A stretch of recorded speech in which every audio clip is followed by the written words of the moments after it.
nós vamos iniciar a reunião de hoje. Na verdade, uma reunião diferente. Uma palestra comemorativa.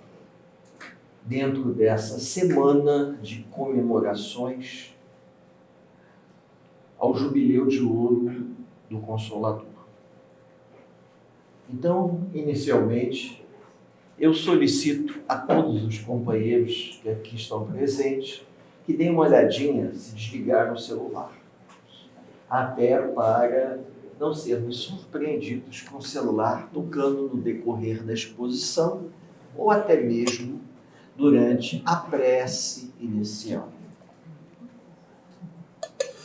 Hoje nós temos o prazer de receber aqui Eduardo Maluf, lá de Juiz de Fora, embora ele seja aqui do Rio, mas está lá, que vai falar numa casa espírita de lá, vai falar para a gente sobre os sacrifícios e lutas pelo ideal cristão. Então, para que todos possamos estar bem sintonizados, convido a todos a elevarmos o nosso pensamento em prece a Deus, nosso Pai, e aos benfeitores espirituais dessa casa.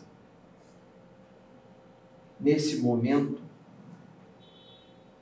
agradecendo inicialmente a oportunidade desse encontro fraterno de paz e de luz, aonde reunidos em nome do Cristo podemos juntos comemorar 50 anos da fundação dessa instituição. Dentro daquilo que acreditamos, sabemos da grande possibilidade dos antigos trabalhadores do Consolador estarem aqui presentes no plano espiritual, nos honrando com a presença e junto conosco, reforçando os votos do trabalho que assumimos antes de encarnar. Que essa oportunidade que está sendo estendida a todos nós possa ser bem aproveitada. Só nos resta agradecer a Deus, nosso Pai, aos prepostos do Cristo que aqui se encontram. Que todos nós possamos, na noite de hoje, ter a oportunidade do aprendizado, da reflexão, que nos auxilia, que nos esclarece e, acima de tudo, que nos consola. Mais uma vez, boa noite aos companheiros. Eu passo a palavra ao nosso convidado, Eduardo Maluf, que vai nos brindar com o estudo dessa noite. Muito obrigado.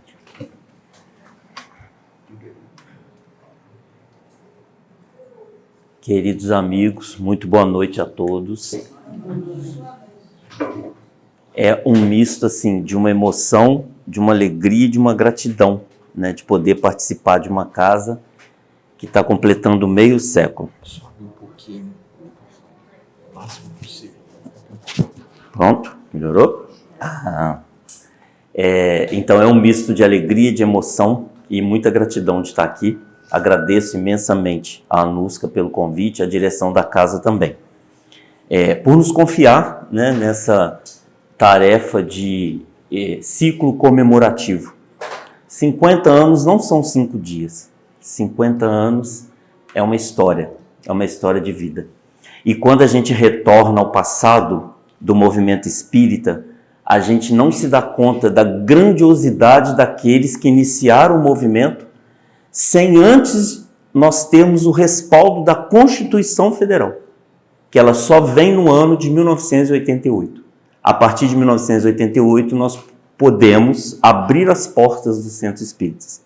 e receber a todos, para que a gente possa comungar daquilo que nós acreditamos, que é o nosso ideal cristão espírita. Então é uma honra e uma alegria muito grande nós podermos estar aqui conversando um pouquinho sobre os sacrifícios e lutas por este ideal. E eu começo perguntando, qual foi o sacrifício?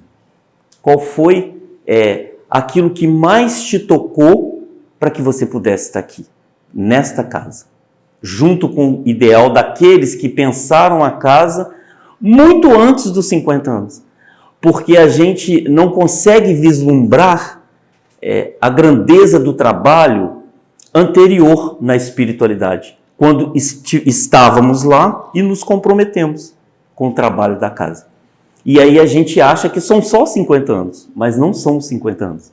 São todos aqueles trabalhos do ideal articulado por Jesus para que a gente pudesse estar aqui, depois de 2023 anos. E nós nos encontrarmos, podendo conversar, estudar e, acima de tudo, movimentar um pouco como nós estamos necessitados do ideal cristão, que é o ideal do amor. Aqueles eram dias muito especiais. Havia mais de 400 anos que a voz profética do céu não se manifestava. E ele apareceu. Apareceu de uma forma muito diferente de todos aqueles que tiveram vindo antes. Apareceu vestido com tecidos de pele de animal, com uma corda atada aos rins, cabelo a nazarena cortado ao meio, barba também a nazarena atingindo o tórax e 2 olhos azuis.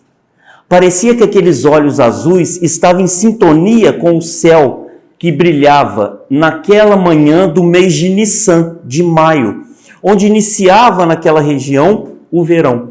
A temperatura estava um pouco amena porque era de manhã. E ele havia escolhido a casa de um pescador simples, Simão Pedro. Simão Pedro era um homem de aproximadamente 40, 45 anos, bruto, rude, porque era pescador, como a maioria daqueles que lá estavam, e morava numa casa como a maioria das outras pessoas moravam, de tijolo, acinzentado e sempre com uma abertura no teto, para que o ar pudesse circular e eles pudessem se refrescar nos dias de verão. E naquele sábado de sol, Jesus abriu a boca pela primeira vez, quando já tinha composto o seu ministério. Aqueles discípulos que iriam com ele compor o ideal cristão que hoje nós conhecemos. E ele inicia sua fala dizendo: eu vos trago a minha paz. Não trago a paz que o mundo oferece, mas eu trago a paz que só eu posso oferecer, que é a paz da consciência tranquila do dever cumprido. É esta paz que eu quero oferecer. A sala da casa de Simão estava repleta. Quando a notícia se espalhou de que havia possibilidade de um novo profeta, doentes do corpo e da alma se aglutinaram para chegar à casa de Simão Pedro, para que pudessem ali estar com aquele suposto profeta novo. E ele foi falando àquela pequena multidão que lá estava, e eles estavam ficando encantados com aquele homem. Era um homem diferente, se apresentava de uma forma diferente, era uma simplicidade na voz. Aqueles que estavam do lado de fora conseguiam ouvir com clareza aquilo que ele dizia lá dentro. Até que ele fez um silêncio. E toda a sala também silenciou. E uma voz surda grita do lado de fora: Jesus de Nazaré, tem piedade de mim, cura-me. Era um paralítico. Um paralítico que estava na sua esteira e estava tentando adentrar a sala com a ajuda e auxílio de alguém para que pudesse ser curado também. Mas as pessoas que estavam ao seu redor logo disseram: impossível entrar, a sala está repleta de pessoas, impossível você entrar. Mas a dor, quando grita, ela é tão forte que ela nos traz força. E ele então deu um grito com as suas forças, que eram poucas, mas ele ainda as tinha: Jesus de Nazaré, tende piedade de mim, cura-me. E alguém teve a ideia: vamos subir com esse paralítico pela escada lateral e descer para que ele se adentre até a sala. Fizeram isso e em poucos minutos estava diante de Jesus. Não era um ser humano. era um farrapo de ser humano. Os tecidos da sua roupa estavam rasgados, o cabelo ralo, desgrenhado, a pele cobria os ossos, a esteira imunda. E ele olha para Jesus. Ele olha para Jesus e Jesus o olha. E ele diz a Jesus: Jesus de Nazaré, por piedade, me cure. Jesus olhou aquele homem e diz dentro da sua alma: Natanael ben Elias, tu te crês que eu te posso curar? Ah, Senhor, se tu sabes o meu nome, creio que tu podes me curar. Mas como sabes o meu nome? Ergo bonus pastor sum. Eu sou o bom pastor. E conheço as minhas ovelhas uma a uma. Portanto, eu te pergunto, Natanael ben Elias, tu te crês que eu te posso curar? Natanael arregalou os olhos, deu um sorriso de alegria e gritou para Jesus: eu creio que tu podes me curar. Ele então coloca os cotovelos, aquele farrapo de pele com osso, cravado no chão, dá um impulso, levanta-se, titubeia e cai.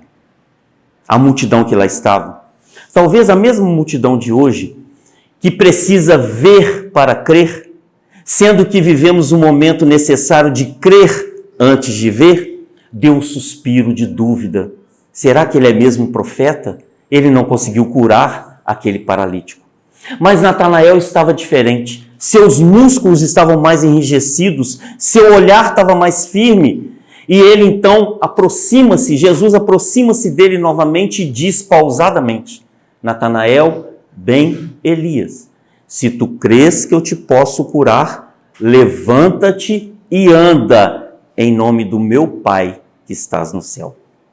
Mais uma vez, aquele paralítico cravou os cotovelos no chão, deu um impulso, levantou, titubeou, mas tornou-se de pé. Pegou os seus farrapos que estavam no chão, foi até Jesus e disse: Senhor, que queres que eu faça? Que te vás e que te apresente aos doutores da lei, para que eles possam ver a que veio o Filho do Homem. Só um pequeno parêntese histórico. Jesus fazia isso porque paralítico, cego, surdo, mudo, leproso, qualquer tipo de doença ou qualquer tipo de deficiência, loucura, era retirado o nome do livro da cidadania. É como se nós perdêssemos a nossa carteira de identidade. E a partir do momento que eu era curado, eu tinha que me apresentar aos doutores da lei, para que eles pudessem restituir o nome à cidadania. E Jesus pede a isso a todos aqueles que são curados. Ele pega a sua esteira e sai cantarolando, feliz. As pessoas que lá estavam agora, depois de ver, já estavam com mais convicção de que ele era o profeta. E ele continua a falar sobre a paz, sobre Deus, sobre a paternidade de Deus, quando novamente uma voz adentra o recinto, interrompendo a sua fala, e diz: Senhor, Jesus de Nazaré, cura a minha filha que é cega. E ele então, ao passar a mão pelos olhos daquela menina, de aproximadamente uns 15, 16 anos, ela dá um grito, porque os raios solares atingem o seu nervo óptico, e ela volta a enxergar. Mas um outro se aproxima: Senhor, cura-me da lepra. E como num passe de mágica, num milagre, mas era apenas a magnetização da energia de Jesus, aquelas feridas foram quase que secando a olhos vistos. E foi durante todo o dia esse movimento. Era cura de enlouquecidos pela mente, pelo corpo, desequilibrados de toda a ordem. As multidões iam saindo, renovando, chegando novos doentes, quando aproxima-se o pôr do sol. Era aproximadamente 16 para 17 horas, quando Simão Pedro olha para Jesus. Simão está feliz, está encantado. Ele, o novo profeta, é meu amigo, está na minha casa, na minha sala, curando as pessoas. Que alegria ao meu coração! Mas ele olha e percebe que Jesus está com um semblante de cansado, entristecido. Ele pega o mestre como se Jesus fosse o bibelô mais frágil, o cristal mais frágil, pega Jesus quase que pelo braço e o leva até a beira do lago de Genezaré. Existia uma árvore com um banco. O sol estava quase se pondo e ele coloca Jesus sentado naquele tronco daquela árvore. O sol está indo e ele percebe que Jesus está chorando. Lágrimas escorrem dos olhos de Jesus. E ele então aproxima-se um pouco mais dele e diz: choras com toda certeza de alegria, porque hoje foi um dia de glórias. Hoje foi um dia de grandes realizações. Hoje foi um dia onde eu vi com os meus próprios olhos o que pode fazer o Filho do Homem. Jesus olha para Simão e uma característica muito especial de Jesus é que ele consegue fazer isso por nós até hoje. Ele olha com uma piedade e ele olha com uma mansuetude tão grande ao nosso coração que a gente se rende. Ele olha para Simão e diz assim: não, Simão, não choro de alegria. Choro porque nem tu, nem eles entenderam a que veio o Filho do Homem. Eu vejo agora, neste exato momento, Natanael ben Elias está numa tasca, num bar, bebendo com os amigos. Rasga a camisa e bate no peito. Tenho que beber o tempo perdido, porque ele me curou da paralisia. Sabe aquela menina cega, de aproximadamente 15, 16 anos? Eu a vejo agora, arquitetando um plano de vingança de todos aqueles que tripudiaram da sua deficiência. Quer vingar de cada um deles. E ela grita: tenho que vingar em nome dele que me curou. Sabe aquele leproso? Encontra-se agora numa casa das mulheres de vida fácil e diz: tenho que ir às forras, porque ele me curou. Tu crê mesmo que eu tenha vindo de Jesus para Simão Pedro colocar remendo novo em tecido velho e gasto, para que o rombo seja muito maior? Não, Simão. Eu vim para que tenhais vida, e vida em abundância. Agora talvez seja necessário que essas coisas que eu faço ajudem para que os não crentes possam crer. Mas dia virá em que enviarei o Consolador, que irá restituir tudo aquilo que eu falei e será deturpado. Irá trazer coisas novas que ainda não tem condições de entender. A partir daquele diálogo, todo mundo conhece o restante da história. Foram 2 anos e 10 meses da presença de Jesus entre nós, quando ele é levado à cruz. Nesses 2 anos e 10 meses, ele trouxe a grande revolução para as nossas vidas. Ele é o motivo, nesses 2 anos e 10 meses, de nós estarmos aqui hoje, reunidos em teu nome. A partir do momento que ele abre a boca nos oferecendo a paz, ele nos convida ao sacrifício do ideal cristão. E a pergunta, para que a gente possa começar as nossas reflexões da noite, que são apenas reflexões, porque hoje é dia de festa, são apenas reflexões. O que tenho feito eu com o ideal cristão espírita que me foi dado? O que tenho feito eu? Tenho agido como Natanael ben Elias? Tenho sido curado e depois tenho ido em busca de novas dificuldades para depois retornar e de novo pedir a cura? Será que eu tenho sido a mulher cega que tenho não conseguido compreender a grandeza desse ideal? E tenho ainda buscado no ressentimento, na mágoa, no egoísmo, na vingança, as minhas expectativas de vida? Será que eu tenho sido leproso, que conseguiu a cura de uma doença que à época era incurável, mas não conseguia a cura da alma, conseguia apenas a cura do corpo? Talvez muitos de nós tenham chegado à casa espírita de uma forma dolorosa. E nós sabemos disso. Hoje nem tanto, mas na minha época, e é um horror falar isso, né? Na minha época, porque dá aquela sensação de que eu sou muito idoso. é só uma sensação, né? Não precisa nem rir, né? Porque é só uma sensação, nada mais do que isso. E a gente fica imaginando quantas pessoas chegavam na casa espírita arrastando, porque era a única opção das suas vidas, depois de ter passado por médicos, depois de ter passado por psicólogo, depois de ter passado por várias religiões, adentrava a casa espírita, no intuito de buscar a cura. Recebem a cura do corpo, mas não conseguem interiorizar a cura da alma. Sabe aqueles dias anunciados escritos pelas Escrituras, anunciados por Jesus, anunciado pelos discípulos, pelos evangelistas? Aqueles dias chegaram. São esses dias. Nós estamos vivendo esses dias.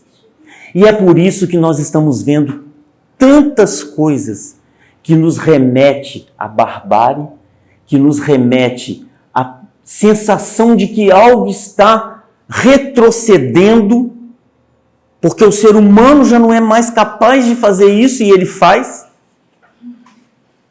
E vem a dúvida, que é aquele pior inimigo que nós podemos ter. Vamos só fazer um cálculo. Eu sou péssimo de matemática, eu sou da área de humanas, por isso eu vou pedir ajuda. O planeta hoje foi contabilizado que ele tem aproximadamente 4 bilhões e meio de anos.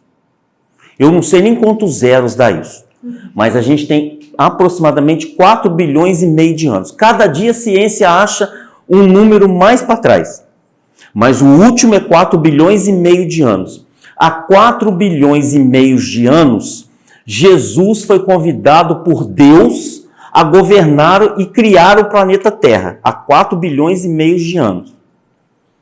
Será que este homem, que foi convidado há 4 bilhões e meio de anos atrás, hoje não saberia fazer o que fazer com o planeta Terra? Se o processo é evolutivo, onde que esse espírito se encontra já no nível da perfeição, há 4 bilhões e meio de anos atrás? Quando alguns de nós, a maioria de nós, eu espero, né? Porque imagina, você está vivendo 4 bilhões e meio de anos e ainda está arrastando. Não, então nenhum de nós estava lá ainda não, pelo amor de Deus, né? A gente é um pouquinho mais recente, a gente deve ter uns 3 mil, 4 mil, 5 mil, 10 mil, né? Para ficar tudo certo a conta. Ele já era Jesus. Como que nós podemos entender que este homem deixou a sua navegação afundar, titubear?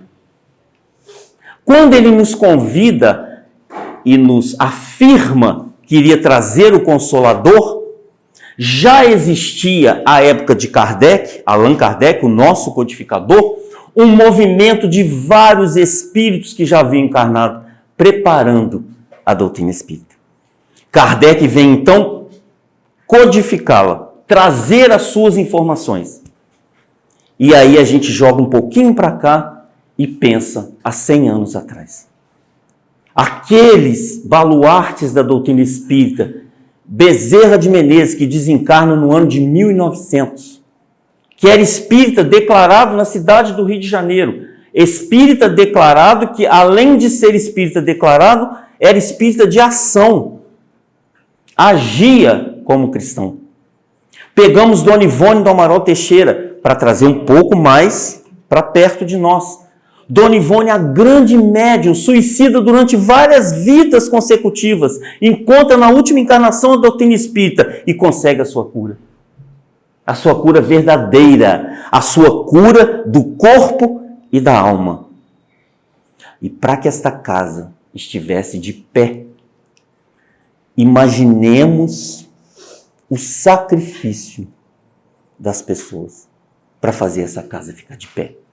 Porque a gente pensa assim, quando a gente vai na casa espírita, a gente acha que chegou, as cadeirinhas estão todas limpas, está tudo organizado, a água fluida está lá, a equipe de passe está preparada, a gente vai receber, a gente não imagina o que está por trás de tudo isso, dos sacrifícios para manter. Porque nós espíritas, nós temos um problema com a mão, pelo menos lá em Minas, Aqui eu não sei se é um pouquinho diferente. A gente tem um problema, a gente não abre a mão para ajudar.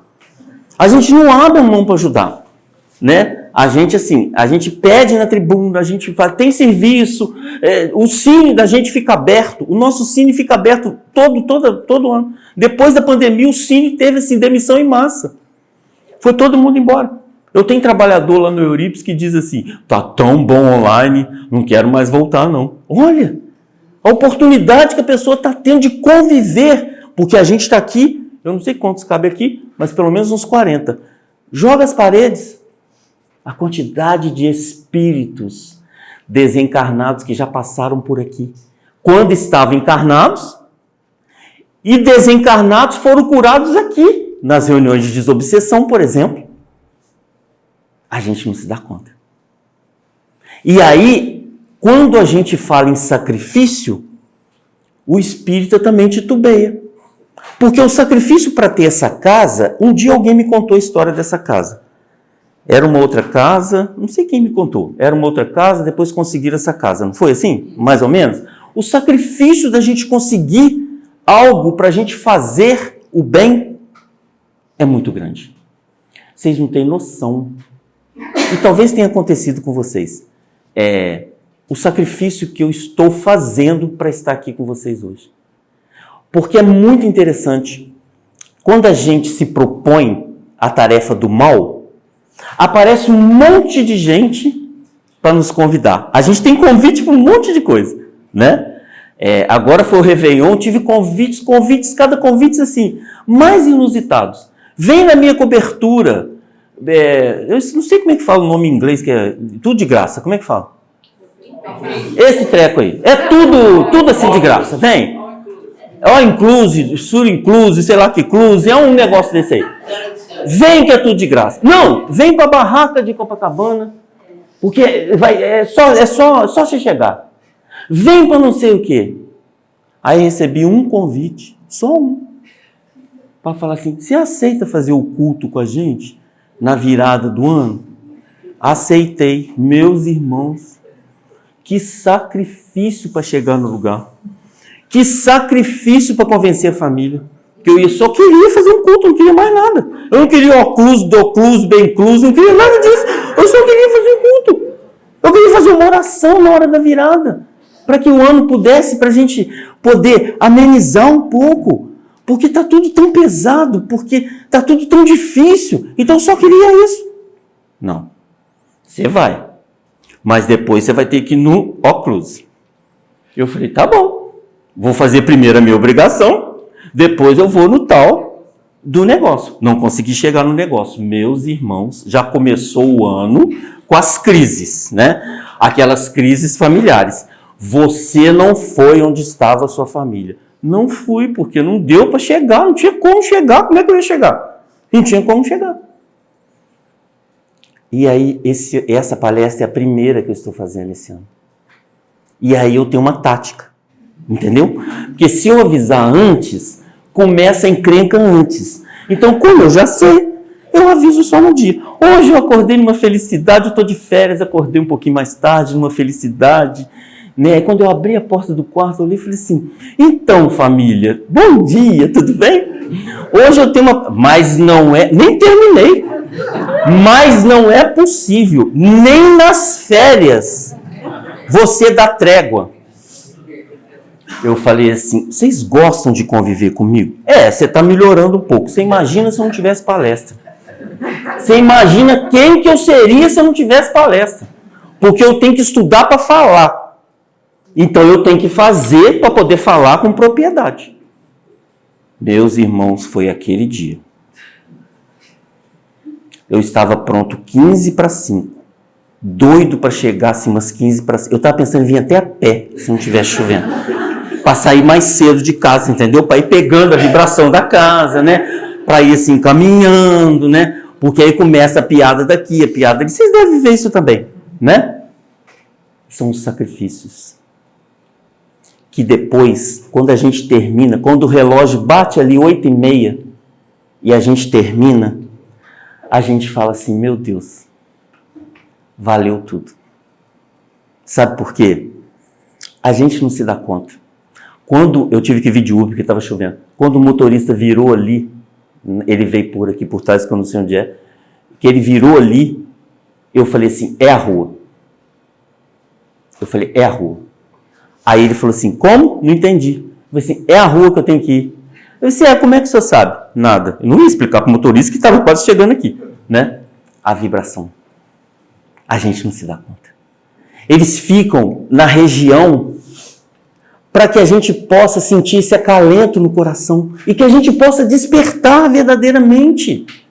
Porque não basta só ser espírita, tem que agir como espírita.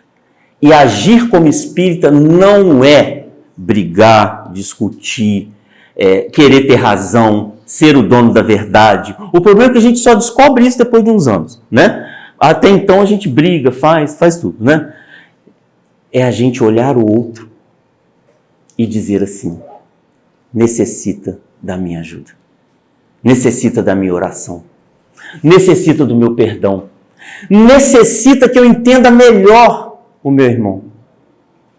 Isso nas coisas do lado de fora. Agora vamos para as coisas dentro do centro, que são tão diferentes. Nossas reuniões de diretoria, nem a Nusca, nem o seu presidente, nossas reuniões de diretoria, elas são tão harmônicas, elas são assim, meu irmão, a gente escreve até na ata, meu irmão, lá dentro a gente está assim, mas eles me pagam, meu irmão querido, foi de opinião contrária à minha.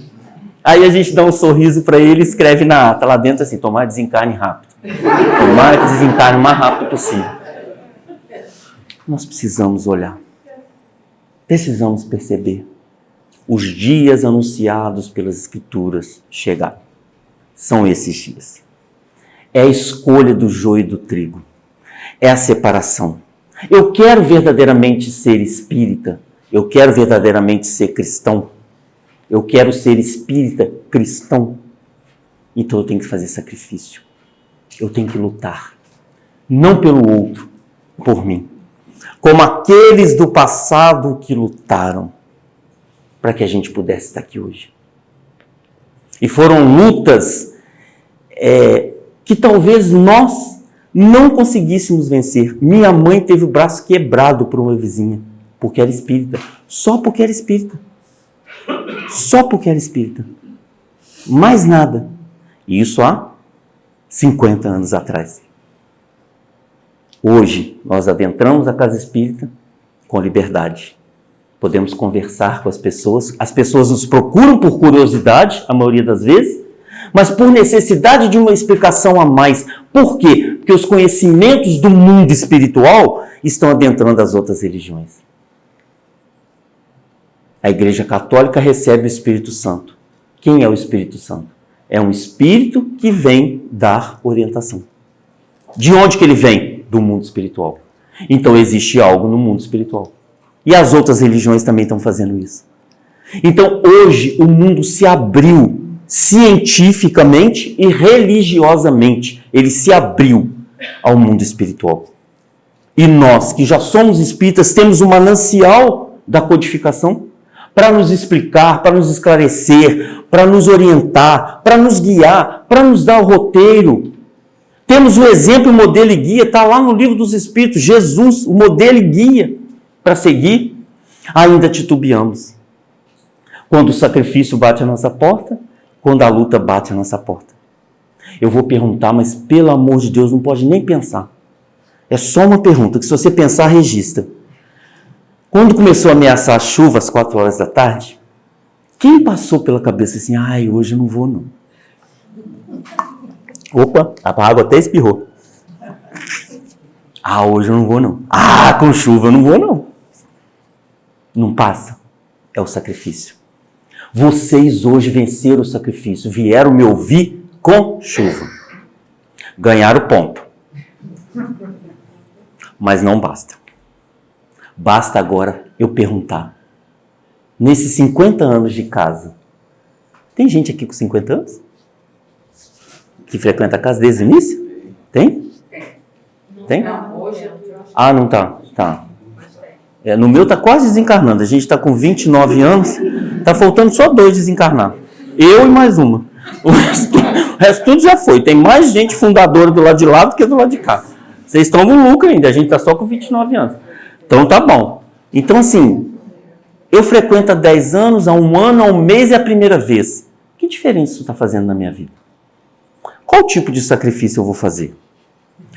Qual luta eu vou travar comigo mesmo para que o ideal cristão não esteja no outro, esteja em mim?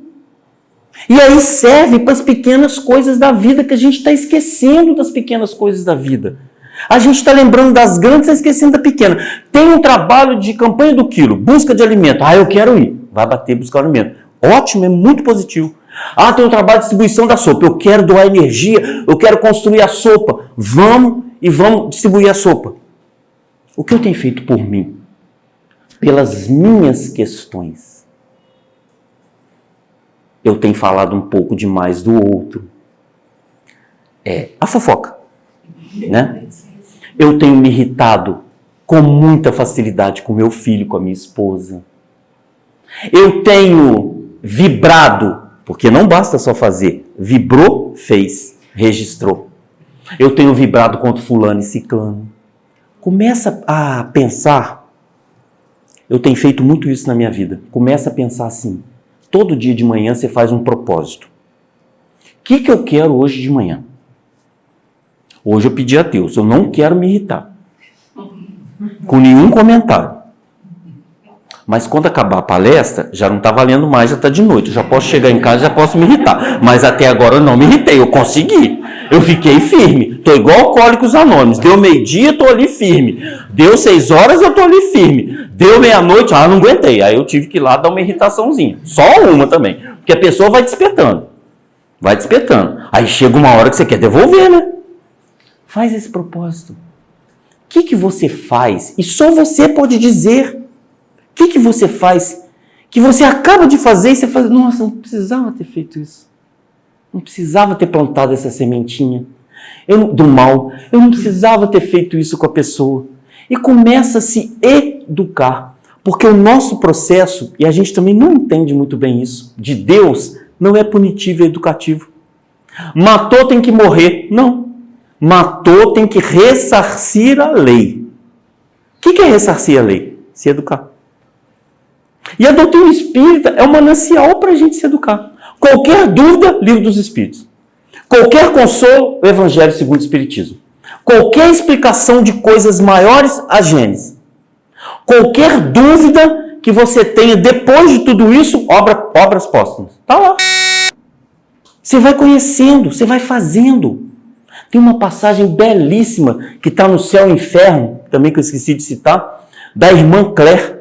Irmã Claire chega no mundo espiritual, são depoimentos de espíritos. E aí você fica encantado de ver os depoimentos.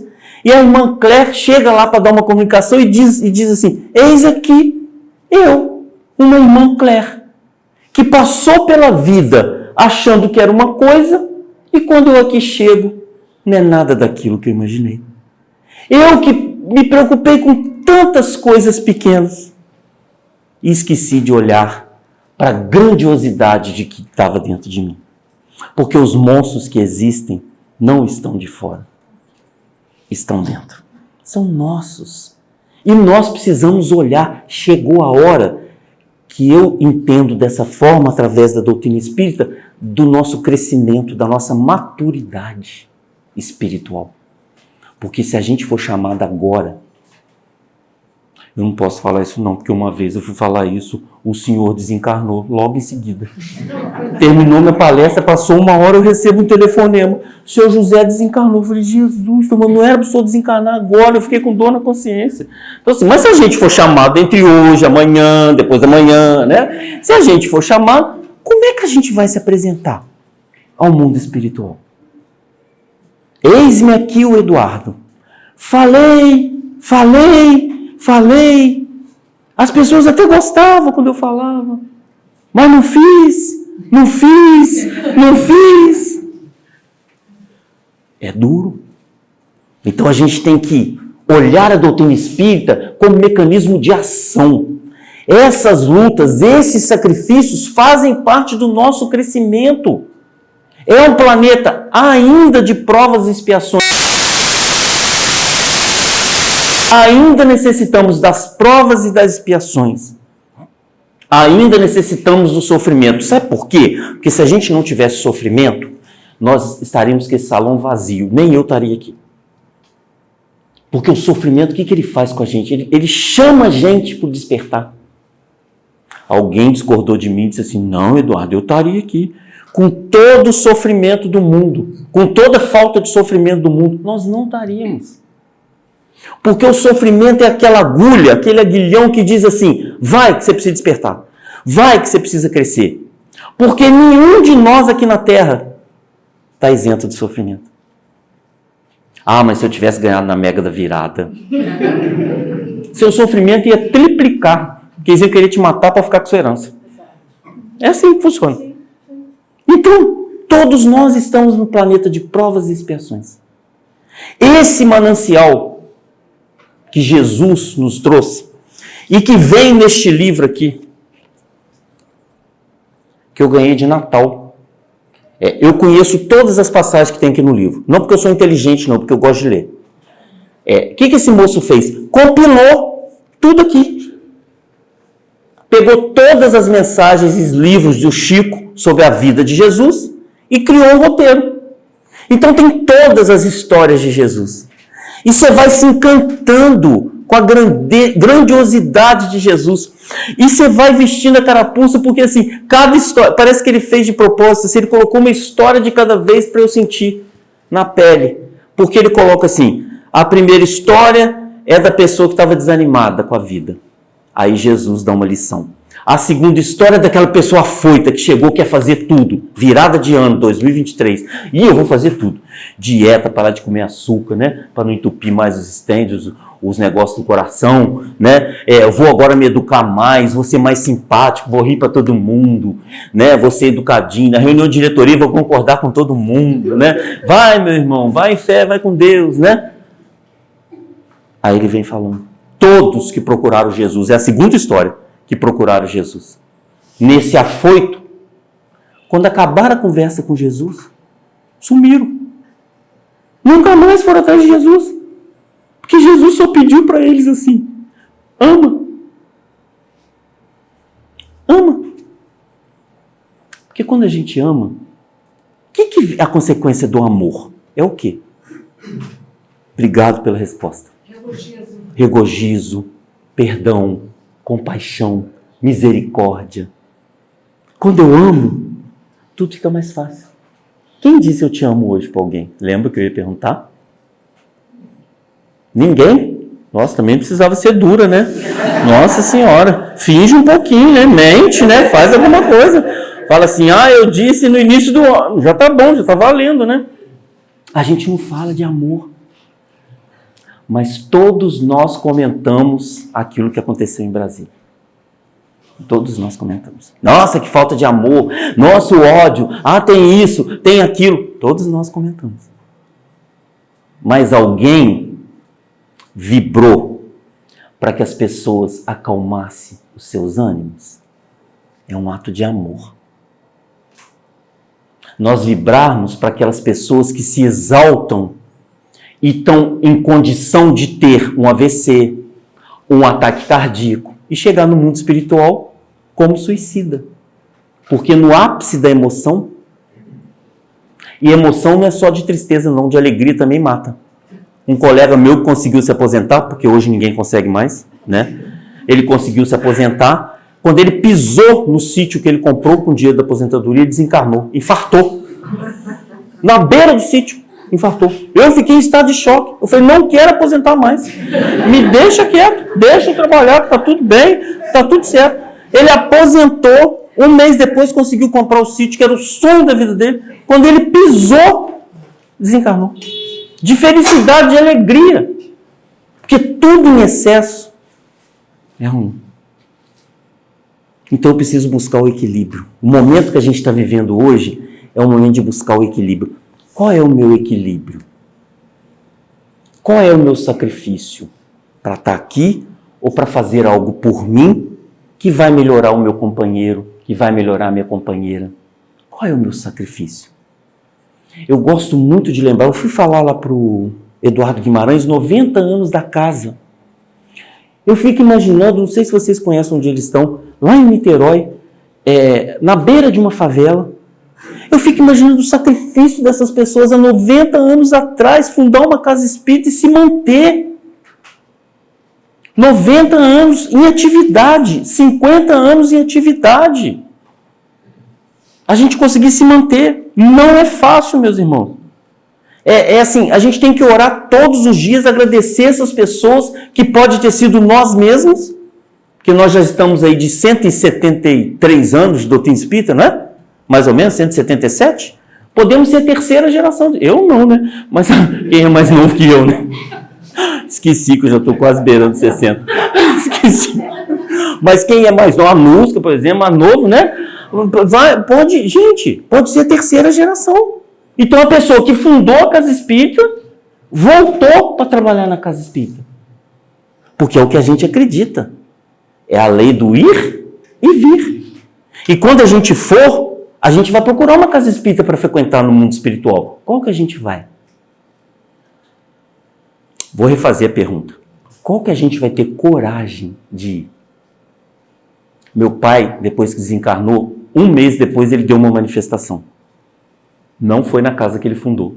Ele não teve coragem. Ai, pai, desculpa, falei.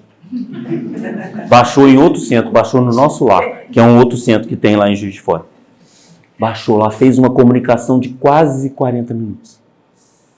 Quase 40 minutos. Transcrever a comunicação. De tudo que ele falou, assim, que a gente já tem conhecimento, né? De como que é o desencarne, então, tal. Ele falou assim: meus amigos espíritas, cuidado. Porque tudo, mas é tudo que você faz, até aquelas coisas que você faz tão correndo que você fala assim, essa nem o obsessor pegou. É tudo. Tudo. E ele narra uma situação, por isso que a gente sabe que é nosso pai, que ele foi receber a aposentadoria dele no Banco do Brasil, e na noite anterior ele tinha ido fazer uma palestra sobre otimismo. E ele ia receber a aposentadoria nesse dia seguinte, irritado. E a fila estava imensa. E uma senhora começou a conversar com ele. E ele não queria conversar, porque estava irritado, porque estava na fila. Aí a senhora começou a conversar. O senhor está irritado? Estou. Estou na fila. Já vou receber pouco, tenho que ficar 1 hora na fila.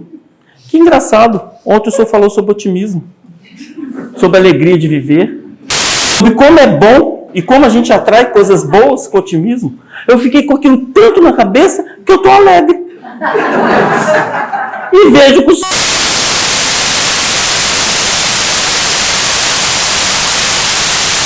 Se ele contava, você morria de... Ele escreveu, ele falou isso na comunicação e transcreveu.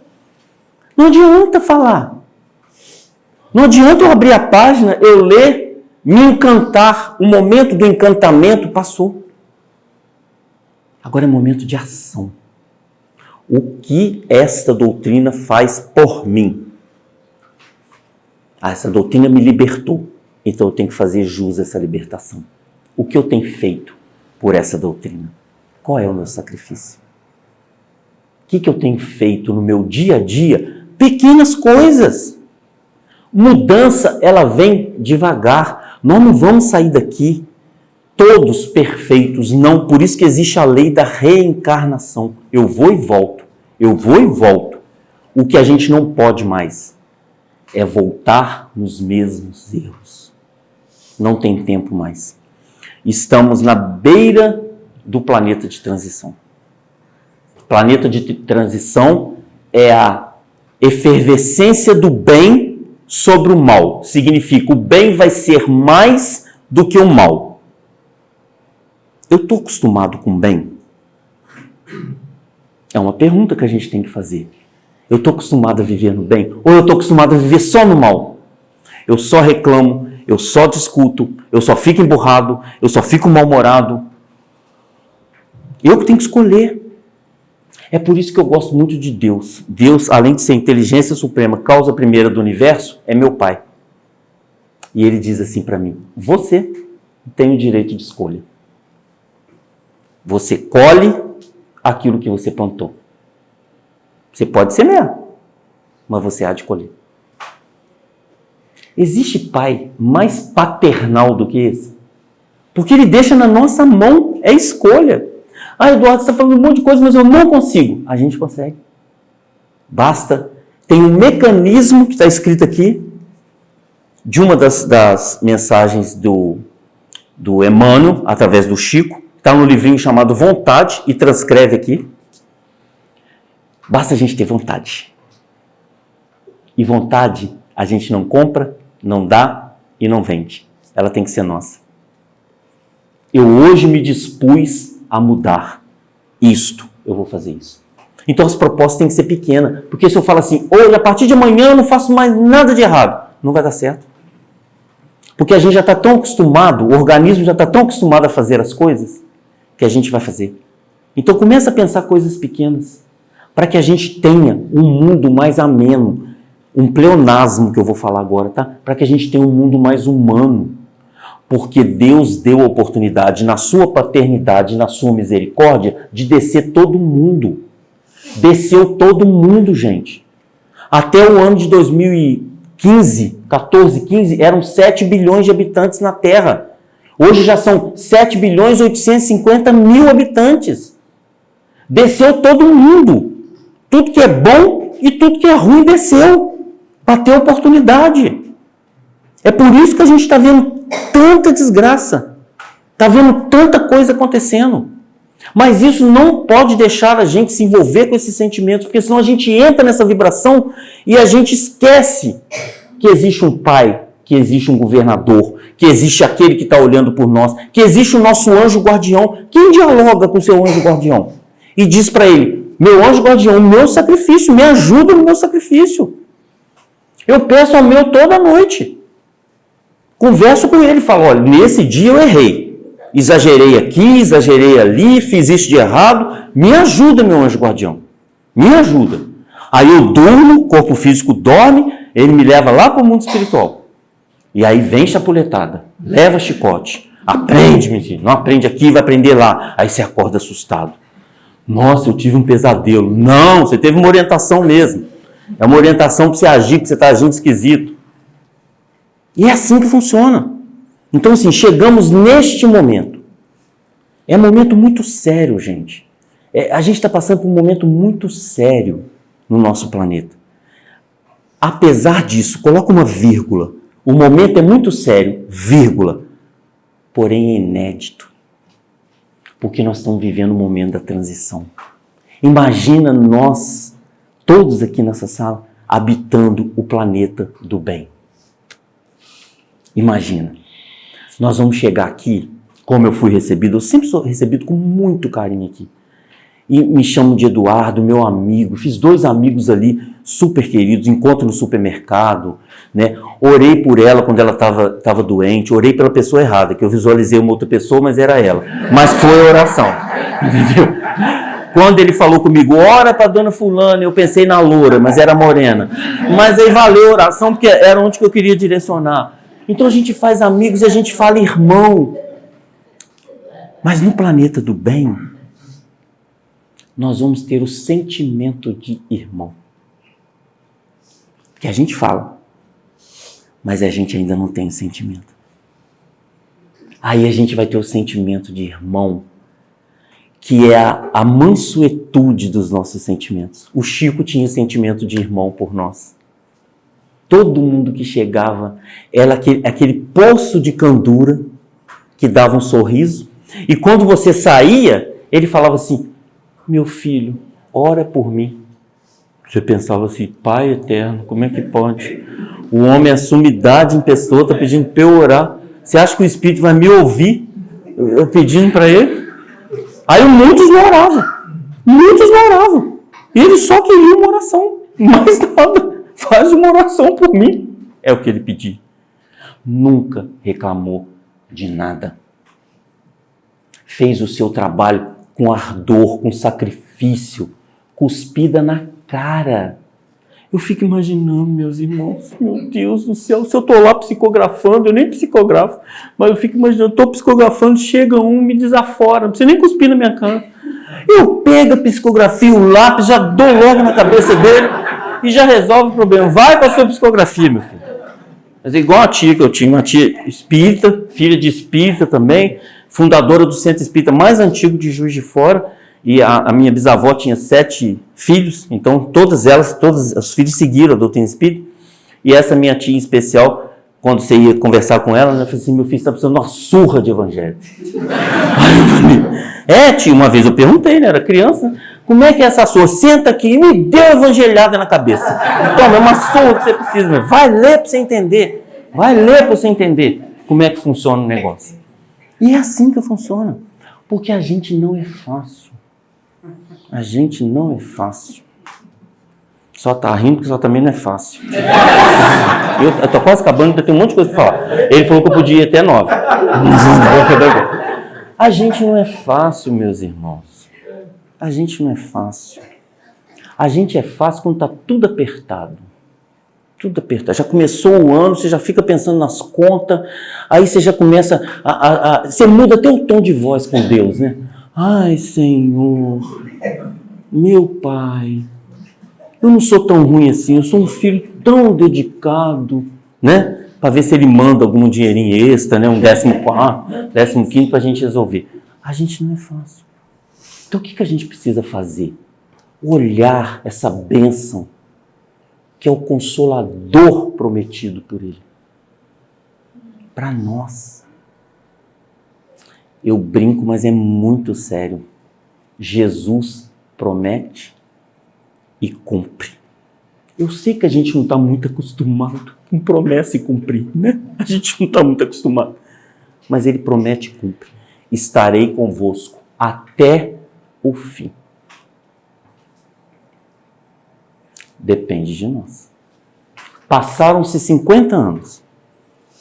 O legado que eles deixaram, alguns no plano espiritual, outros ainda aqui, foi entregue.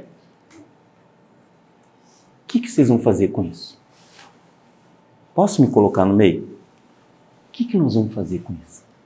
Com essa casa? Ela só funciona porque tem o legado histórico e o legado presente. Se vocês não estivessem aqui, eu estaria falando só para 1, para 2. Então a casa precisa da gente. A gente precisa mais da casa. Mas a casa também precisa da gente. Hoje não tem passe, mas quando tem passe, tem os médios passistas que se preparam para produzir a nossa água fluidificada, para fazer o atendimento fraterno. É o Cine que está aberto. Mas não é trabalho, é sacrifício, é luta. Se eu me comprometi, eu tenho que fazer. Se eu me criei essa responsabilidade, eu tenho que ir.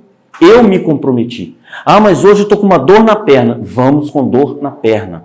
Nem quando ele estava sozinho. O Centro Espírita de Pedro Leopoldo, que eu esqueci o nome agora, que ele fundou. Esqueci o nome agora. Luiz Gonzaga. Ele fez a reunião pública durante 3 anos. Ele e os espíritos. Porque ninguém ia. Ninguém ia. Você imagina? Gente, às vezes eu faço culto do evangelho no lar sozinho. Eu olho e me dá uma depressão. Eu falei, meu Deus do céu, 7.850.000 habitantes no planeta. Eu tenho que fazer o culto do evangelho no lar sozinho. Aí eu levo esse barrão aqui. Um arrepio. É o Espírito, meu anjo guardião, falando, eu estou aqui, meu filho. Você só não vê porque você ainda é imperfeito demais. Mas eu estou aqui. Acaba de ler aqui e vai estudar. Aí eu faço, aí rio sozinho, leio, interpreto, faço interpretação. Parece que tem 20.000 pessoas. Eu lá interpretando o evangelho. Só tem eu. E eu lá interpretando o evangelho. É a beleza da gente compreender o ir e o vir. O nosso papel aqui na Terra. E o sacrifício maior foi ela que fez. Estava lá Maria, a mãe de Jesus, à beira do Cristo crucificado. Ele estava já quase no seu momento derradeiro, quando ele olha para João, o discípulo amado. E com muito sacrifício, ele diz, mulher, eis aí teu filho. Filho, eis aí a tua mãe. Dizendo para toda aquela sociedade hipócrita que estava ali, condenando o injusto, que fez a escolha do ladrão ou daquele que viera não roubar, mas acariciar a nossa alma, ele estava ali dizendo que a mãe dele não ficaria órfã, teria João, o discípulo amado, como filho querido. E ela começa a lembrar deste menino desde criança. Quando foi anunciada a gravidez, quando ele, criança, bebê, foi levado lá no Sinédrio para fazer a circuncisão, que era um hábito daquela região, e quando um profeta que sabia da vinda de Jesus pega ele no colo e pergunta a ele, uma criança de 1 ano para 2 anos de idade, e pergunta para ele, meu filho, como tu pretendes fazer o reino que nós tanto esperamos?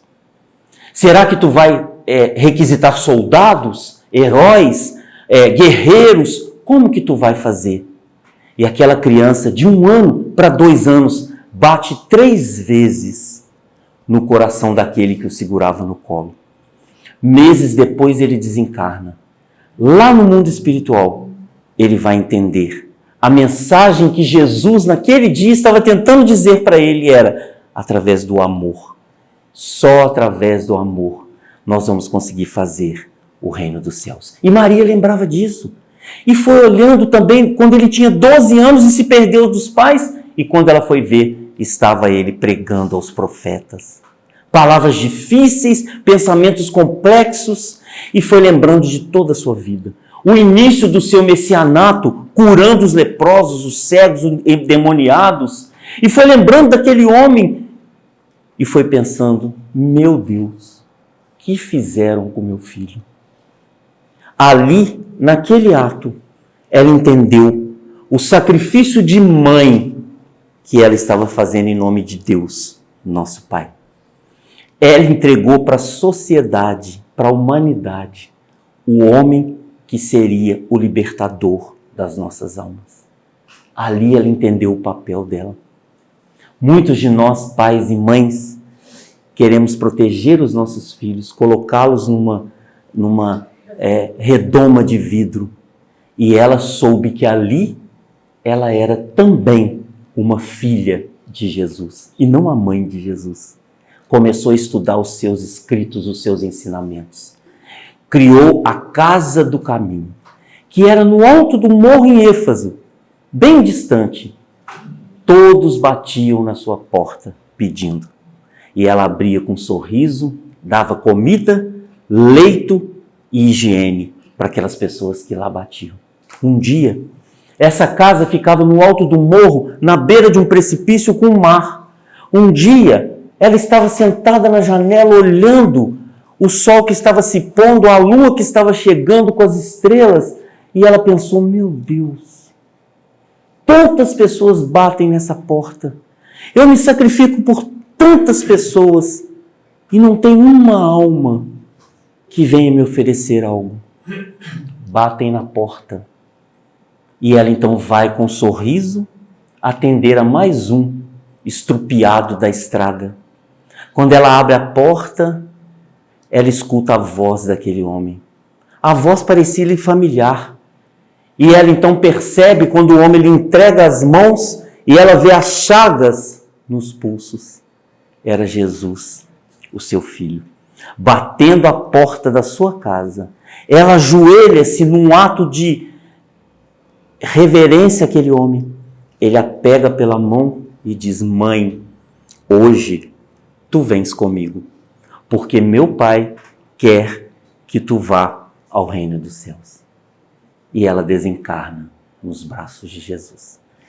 É esse sacrifício que ele nos pede. É essa emoção que invade certamente o nosso coração nesse momento, que a gente emite para todos aqueles que passaram por essa casa durante 50 anos e proporcionaram para todos nós esse legado de amor e que hoje se comemora 50 anos. Muito obrigado pela oportunidade bendita.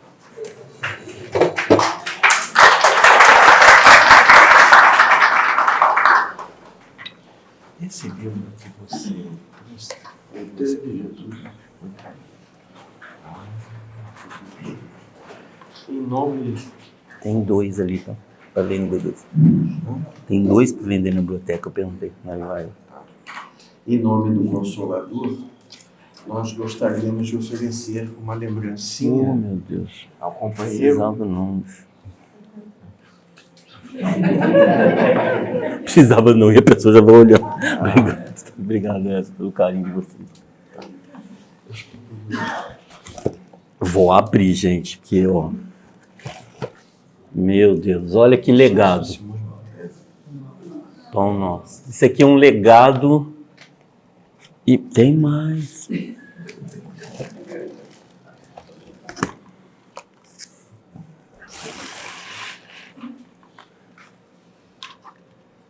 Olha, gente, que lindo. 50 anos. É muita honra, né? Muito obrigado. Meu Deus, precisava disso, gente. Muito obrigado mesmo, de coração. Vocês fazem aniversário e eu que ganho presente. Muito obrigado. Tá certo.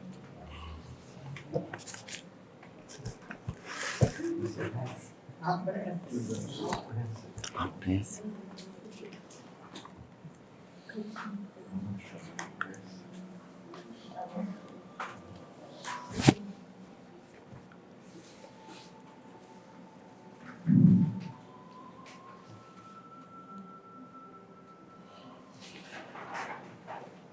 Convidamos a todos para elevarmos o nosso pensamento, realizando uma prece de agradecimento pela oportunidade dessa noite de comemoração. Que as palavras colocadas pelo nosso companheiro possam reverberar no nosso mundo íntimo, no compromisso nosso com o trabalho que assumimos junto à espiritualidade antes de reencarnar. Uma tarefa de uma vida inteira, uma tarefa de doação e dedicação, e principalmente de aprendizagem.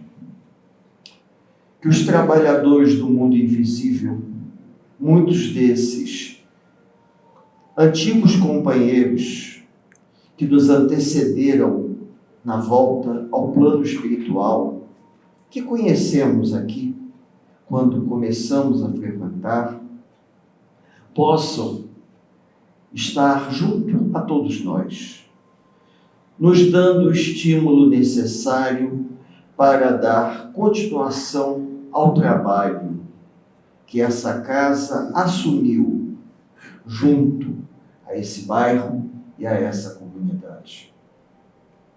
Que Deus, nosso amado Pai, possa abençoar a todos aqueles que aqui se encontram nos dois planos da vida, por hoje, agora e por todo sempre. Boa noite a todos. Muito obrigado.